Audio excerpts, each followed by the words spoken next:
അല്ല, അങ്ങനെയല്ല. പിന്നെ ചില സീറ്റുകൾ പിന്നെ വളരെ ചെറിയ വോട്ടുകൾക്ക് UDF നഷ്ടമായിട്ടുണ്ട്. 4 സീറ്റുകൾ. അത് കൂടി UDF ആ 4 സീറ്റുകളിൽ കൂടി വരികയാണെങ്കിൽ മണ്ണാർക്കാട് മുനിസിപ്പാലിറ്റിയെ സംബന്ധിച്ചിടത്തോളം ഇടതുപക്ഷം ഈ പറഞ്ഞ 2 അക്കം തികക്കുമായിരുന്നില്ല. പിന്നെ ഈ തെരഞ്ഞെടുപ്പിന്റെ ഒരു കാര്യം പരിശോധിക്കുമ്പോൾ വളരെ വ്യക്തമാണ്. കേരളം മുഴുവനും ഒരു UDF തരംഗം ആഞ്ഞടിച്ചു. പഞ്ചായത്ത് തെരഞ്ഞെടുപ്പിൽ അത് സാധാരണ സാധ്യമല്ലാത്തൊരു സംഗതിയാണ്. എന്നാൽ വളരെ കെട്ടുറപ്പോടുകൂടി വളരെ കൃത്യമായ അജണ്ടകൾ വെച്ചുകൊണ്ട് UDF നേതൃത്വം ഈ തെരഞ്ഞെടുപ്പിനെ നേരിടാൻ UDF പ്രാപ്തമാക്കി. അതുകൊണ്ട് തന്നെ കേരളത്തിലുടനീളം ഒരു കാലത്തും ഇല്ലാത്ത മുന്നേറ്റം. ഇപ്പോൾ കൊല്ലം കോർപ്പറേഷനിലെ UDF അധികാരത്തിൽ വരിക എന്ന് പറഞ്ഞാൽ അത് കേവലം സ്വപ്നത്തിൽ നിൽക്കുന്ന കാര്യമാണ്. അങ്ങനെ പല പഞ്ചായത്തുകളും അതുപോലെ തന്നെ പല മുനിസിപ്പാലിറ്റികളിലും UDF വന്നത്. ഇപ്പോൾ കോഴിക്കോട് കോർപ്പറേഷൻ കഷ്ടിച്ച് LDF ഒരു കോർപ്പറേഷൻ അവർക്കുള്ളത് കഷ്ടിച്ച് രക്ഷപ്പെട്ടതാണ്. 4 സീറ്റിന്റെ വ്യത്യാസമുള്ളത്. അപ്പോൾ അതുകൊണ്ട് തന്നെ UDF ഒരു സമഗ്ര ആധിപത്യം കേരളത്തിലുണ്ടായി. അതിനനുസൃതമായ ഒരു മാറ്റം ഇവിടെ മണ്ണാർക്കാട് മേഖലയിലുണ്ടായി, പാലക്കാട് ജില്ലയിലുണ്ടായി, മണ്ണാർക്കാട് മേഖലയിലുണ്ടായി. അതുണ്ട്, അങ്ങനെ ഒരു ഫാക്ടർ പ്രവർത്തിച്ചിട്ടുണ്ട്. പല പഞ്ചായത്തുകളിലും LDF വളരെ ദയനീയമായ പരാജയത്തിന് കാരണമായത് PKS അനുകൂലിക്കുന്ന എന്ന് ഞാൻ മനസ്സിലാക്കുന്ന നിങ്ങൾ പറയുന്ന CPM അസംതൃപ്ത വിഭാഗം ഉണ്ടല്ലോ, അവരുടെ പ്രവർത്തനങ്ങൾ, അവരുടെ നിലപാടുകൾ CPM കൂടുതൽ ശോഷിപ്പിച്ചിട്ടുണ്ട് എന്നുള്ളത്, ദുർബലപ്പെടുത്തിയിട്ടുണ്ട് എന്നുള്ളത് ഒരു വസ്തുതയാണ്. ഇപ്പോൾ അലനല്ലൂർ പഞ്ചായത്തിൽ UDF നേടിയ തിളക്കമാർന്ന ഒരു വിജയമാണ്. 20 സീറ്റ് ഞങ്ങൾ നേടി, 4 സീറ്റ് പിന്നെ LDF ലഭിച്ചുള്ളൂ. കോട്ടോപ്പാടം പഞ്ചായത്തിൽ 19 സീറ്റ് UDF നേടി, 5 സീറ്റ് മാത്രമാണ് പിന്നെ ഇവർക്ക് LDF നേടാൻ സാധിച്ചത്. മണ്ണാർക്കാട് മുനിസിപ്പാലിറ്റിയിലും ഭേദപ്പെട്ട വിജയം ഉണ്ടായി. അതുപോലെ തന്നെ അട്ടപ്പാടിയാണ് ഇതിലേറെ ശ്രദ്ധേയമായ ഒരു മാറ്റം. അട്ടപ്പാടിയിലെ മാറ്റം എന്ന് പറഞ്ഞാൽ അട്ടപ്പാടിയിലെ 3 പഞ്ചായത്തും ഭരിച്ചിരുന്ന LDF ഇപ്പോൾ വട്ടപൂജ്യമായി, ഒറ്റ പഞ്ചായത്തുമില്ല. 2 പഞ്ചായത്ത് UDF പിടിച്ചു, 1 BJP ആണ് പിടിച്ചത്. അത് അത്ര ശുഭകരമല്ല എങ്കിൽ പോലും ആ ഭരണത്തിന്റെ ജീർണതയാണ് അവർക്ക് അവിടെ ഭരണം നഷ്ടപ്പെടുത്തിയത്. പുതുവീട്ടിൽ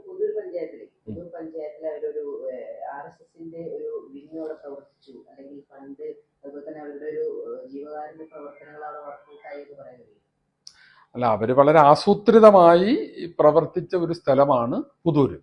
വലിയ കേന്ദ്രീകരണം ലീഡർഷിപ്പിന്റെ ഒക്കെ ഇതില് അവിടെ ഉണ്ടായിട്ടുണ്ട്, പുതൂരിൽ ഉണ്ടായിട്ടുണ്ട്. പിന്നെ അട്ടപ്പാടി ബ്ലോക്ക് പഞ്ചായത്ത് 10 വർഷത്തിന് ശേഷം UDF പിടിച്ചു. അപ്പോൾ മണ്ഡലത്തിലാകെ വലിയ മുന്നേറ്റമാണ് UDF ഈ തെരഞ്ഞെടുപ്പിൽ. യെസ്, അത് ഉണ്ട്. കുമരമ്പത്തൂർ വലിയ കൊടുങ്കാറ്റ് ഉണ്ടാകുമ്പോഴും ഞങ്ങൾ നിലനിർത്തിയ ഒരു പഞ്ചായത്താണ്. പക്ഷെ ഇപ്പോൾ ഒരു സീറ്റിന്റെ വ്യത്യാസത്തിന് ഒന്നൊരു UDF റിബൽ വിജയിച്ചു. അത് കൂടാതെ 1 സീറ്റിന്റെ വ്യത്യാസത്തിനാണ് കുമരമ്പത്തൂർ നഷ്ടമായത്. അത് പരിശോധിക്കപ്പെടേണ്ട കാര്യമാണ്. അതിൽ 4 വോട്ടിന് തോറ്റ സീറ്റൊക്കെ ഉണ്ട്. കുമരമ്പത്തൂർ 4 വോട്ടിന് തോറ്റ സീറ്റുണ്ട്. പിന്നെ അങ്ങനെ ചില തിരിച്ചടികൾ കുമരമ്പത്തൂർ ഉണ്ടായിട്ടുണ്ട്. പിന്നെ വിജയലക്ഷ്മി മാഡത്തിന്റെ സീറ്റ് തോറ്റതൊക്കെ അങ്ങനെ ഒരിക്കലും അപ്രതീക്ഷിതമാണ്, നമ്മൾ ഒരിക്കലും പ്രതീക്ഷിക്കാത്ത ഒരു തോൽവിയാണ്. അപ്പൊ അത് ഞങ്ങൾ പരിശോധിക്കും.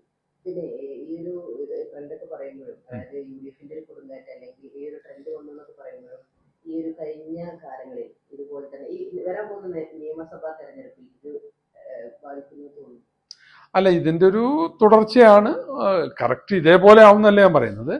സാധാരണ കേരളത്തെ സംബന്ധിച്ചിടത്തോളം ഇങ്ങനെ ഒരു പാറ്റേൺ ആണ്. ഈ പഞ്ചായത്ത് തെരഞ്ഞെടുപ്പിന്റെ ഒരു ആവർത്തനം തന്നെയാണ് വരുന്ന നിയമസഭാ തെരഞ്ഞെടുപ്പിൽ ഉണ്ടാവുക. ചെറിയ ഏറ്റക്കുറച്ചിലുണ്ടാവാം. എവിടെ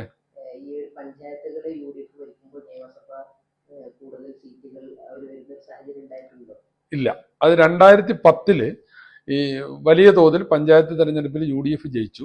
പക്ഷെ അത്രയും മാർജിൻ നിയമസഭയിൽ ഉണ്ടായില്ല. നിയമസഭയിൽ ഉമ്മൻചാണ്ടി സർക്കാർ വന്നു 11. പക്ഷെ ഈ പറഞ്ഞ മാതിരി അന്ന് ചെറിയൊരു മാർജിൻ വന്ന ആളല്ലോ, 2 സീറ്റിന്റെ വ്യത്യാസത്തിന്.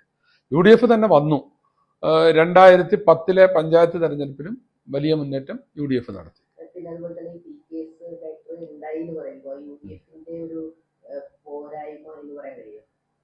അതൊരു പോരായ്മ അല്ല, ഞങ്ങൾക്കൊരു അഡ്വാൻറ്റേജ് അതുകൂടി കിട്ടി. അല്ലെങ്കിലും ഞങ്ങൾ ജയിക്കും. അല്ലെങ്കിൽ UDF തന്നെ ജയിക്കും. പക്ഷെ അത് കുറച്ചുകൂടി ഇപ്പൊ ചില കേന്ദ്രങ്ങളിൽ ഞാനൊരു ഉദാഹരണം പറയാം. നായാടിപ്പാറ, കോട്ടോപ്പാടം പഞ്ചായത്തിലെ നായാടിപ്പാറ എന്ന് പറഞ്ഞാൽ PKSന്റെ നിങ്ങൾ പറയുന്ന ബ്രാഞ്ചും പരിസരമൊക്കെയാണ്. അവിടെ അത് ഒരിക്കലും പിന്നെ UDF സ്വപ്നം കാണാൻ കഴിയാത്ത സീറ്റാണ്. ഇന്നേ വരെ ഞങ്ങൾ ജയിച്ചിട്ടില്ല. ഒരു പാർട്ടി ഗ്രാമം പോലെ നിന്ന പ്രദേശമാണ് ഈ നായാടിപ്പാറ.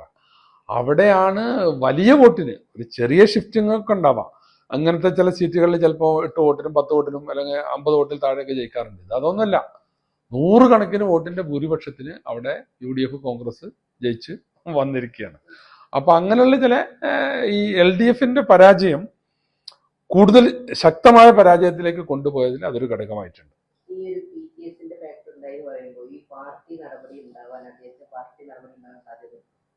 അതൊക്കെ ആ പാർട്ടിയാണ് തീരുമാനിക്കേണ്ടത്.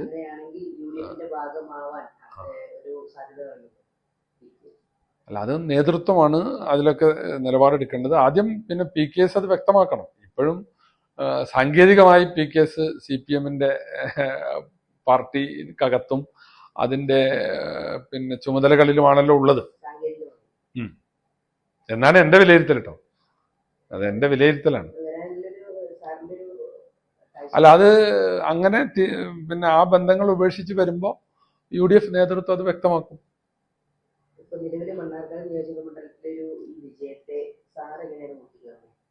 അല്ല, ഞാനത് പറഞ്ഞല്ലോ, കേരളത്തിലുടനീളം UDF അനുകൂലമായി ഉണ്ടായ വലിയ തരംഗം അത് തന്നെയാണ് മണ്ണാർക്കാടും പ്രതിഫലിച്ചത്. പിന്നെ ചിലയിടത്ത് LDF അതിദയനീയമായ പരാജയത്തിലേക്ക് പോകുന്നതിൽ ഈ അസംതൃപ്ത വിഭാഗത്തിന്റെ പ്രവർത്തനം ഉപകരിച്ചിട്ടുണ്ട്.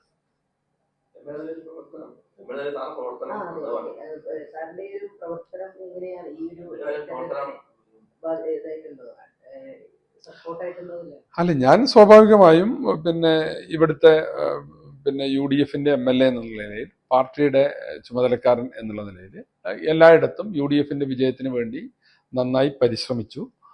അതിൽ എനിക്കും ഒരു സന്തോഷമുണ്ട്. കാരണം നമ്മളുടെ ഒരു പരിശ്രമം വിജയത്തിലേക്ക് എത്തുമ്പോൾ അത് നമുക്കൊരു അഭിമാനമാണല്ലോ.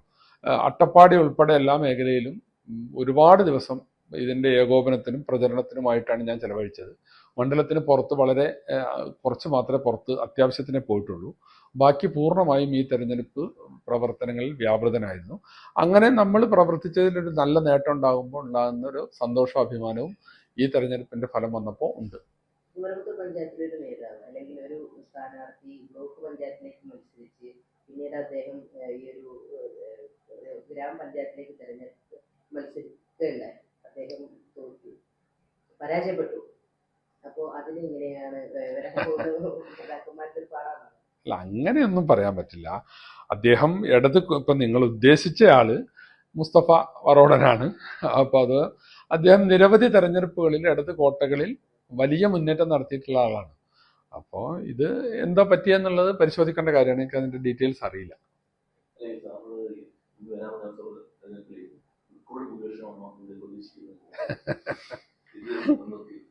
എങ്ങനെയാണ് അത് അദ്ദേഹം പറഞ്ഞ പോലെ ഈ വരാൻ പോകുന്ന തെരഞ്ഞെടുപ്പിൽ ഈ റെക്കോർഡ് ഭൂരിപക്ഷം പ്രതീക്ഷിക്കുന്നത് നിയമസഭാ തെരഞ്ഞെടുപ്പ് മണ്ണാർക്കാടോ? മണ്ണാർക്കാട് UDF നല്ല മുന്നേറ്റം ഉണ്ടാകുമെന്നാണ് ഈ പഞ്ചായത്ത് മുനിസിപ്പൽ തെരഞ്ഞെടുപ്പ് തെളിയിക്കുന്നത്. നല്ല മുന്നേറ്റം ഉണ്ടാകും. ഞങ്ങൾ ഇപ്പൊ ഇവിടെ കഴിഞ്ഞ ലോക്സഭാ തെരഞ്ഞെടുപ്പാണല്ലോ ഏറ്റവും അവസാനം നടന്നത്. വലിയൊരു മുന്നേറ്റമാണല്ലോ, വലിയൊരു റെക്കോർഡ് ഭൂരിപക്ഷമാണല്ലോ മണ്ണാർക്കാട് നിന്ന് ഉണ്ടായത്. അപ്പോൾ അത് നിയമസഭാ പാറ്റേൺ വേറെ, ലോക്സഭാ പാറ്റേൺ വേറെ. എന്നിരുന്നാലും ഒരു നല്ല മുന്നേറ്റം മണ്ണാർക്കാട് അടുത്ത തെരഞ്ഞെടുപ്പുകളിലൊക്കെ ഉണ്ടാവും.